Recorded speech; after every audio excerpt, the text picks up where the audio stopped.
পরীদের স্কুলে যাওয়ার গল্প পর্ব ৪। পরীদের আজকের ক্লাসে পরীদের ক্লাসের ম্যাম শেখাবে কিভাবে এক স্থান থেকে অন্য স্থানে দ্রুত চলে যাওয়া যায়, কোনো প্রকার গাছ বা অন্য কোনো কিছুর সাথে কোনোভাবেই ধাক্কা না খেয়ে, আর যাতে করে অন্য কোনো কিছুর ক্ষতি না হয় এবং পরীদের নিজেদেরও কোনো প্রকার ক্ষতি সাধন না হয়।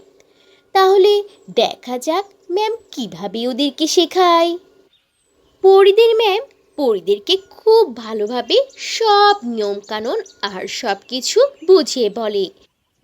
এরপর পরীদের ক্লাসের ম্যাম তখন উঠতে শুরু করে, আর তিনি খুবই সুন্দরভাবে ও সতর্কতার সাথে উঠতে থাকেন। এরপর পরীদের ম্যাম নির্ধারিত একটা এরিয়া উড়ে আসার পর আবারও তার নিজের জায়গাতে এসে দাঁড়ান। তখন লালপরি বলে, ম্যাম, আমরা তো নতুন আর খুবই ছোট ছোট পরি, আমরা কি আপনার মতো এত সুন্দর করে উঠতে পারবো? লালপরির এ কথা শুনে তখন ম্যাম বলে, কেন নয় লালপরি, তোমরা যদি ভালোভাবে অনুশীলন করো আর বারবার করে ওড়ার চেষ্টা করো, তাহলে তোমরা অনেক সুন্দরভাবে উড়তে পারবে। তাছাড়া আমি তো আছি তোমাদের সাথে, তোমাদেরকে সাহায্য করার জন্য, তাই নয় কি? ম্যামের কাছ থেকে এমন উৎসাহ পেয়ে তখন লালপরি বলে, আচ্ছা ঠিক আছে ম্যাম, আমি তাহলে সবার আগে উঠতে চাই, যদি আপনি আমাকে অনুমতি দেন।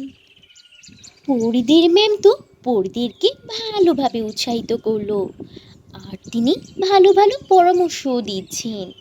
তবে ছোট্ট ছোট্ট পরী বাচ্চারা কি পারবে সুন্দরভাবে উঠতে? আর লালপরি তো খুব সাহস করে বলে ফেললো এবার সেই উঠতে চায়। তাহলে প্রথমবারই কি লালপরি পারবে, নাকি তাকে অনুশীলন করতে হবে অনেক কঠিনভাবে? তোমাদের কি মনে হয়? তোমাদের মতামত অবশ্যই কমেন্ট করে জানাবে। আর কে কোথা থেকে বসে আমার গল্প শুনছো সেটি অবশ্যই কমেন্ট করে জানিও।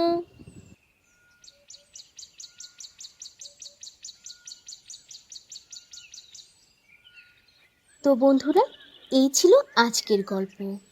গল্পটি থেকে কী শিক্ষা পেলে তা অবশ্যই কমেন্ট করে জানাবে। আর ভালো লেগে থাকলে একটা লাইক করে দেবে। আর এখনও যদি চ্যানেলটি সাবস্ক্রাইব না করে থাকো, তাহলে এখনই লাল রঙের বাটনটি চেপে চ্যানেলটিকে সাবস্ক্রাইব করে দাও, আর অল দিয়ে নোটিফিকেশান প্রেস করে রাখো। তাহলে বন্ধুরা, আজ এখানেই শেষ করছি। আবার দেখা হবে নতুন কোনো ভিডিওতে, নতুন কোনো গল্প নিয়ে। সে পর্যন্ত তোমরা সবাই ভালো থাকবে আর নিজেদের প্রতি খেয়াল রাখবে। আল্লাহ হাফিজ।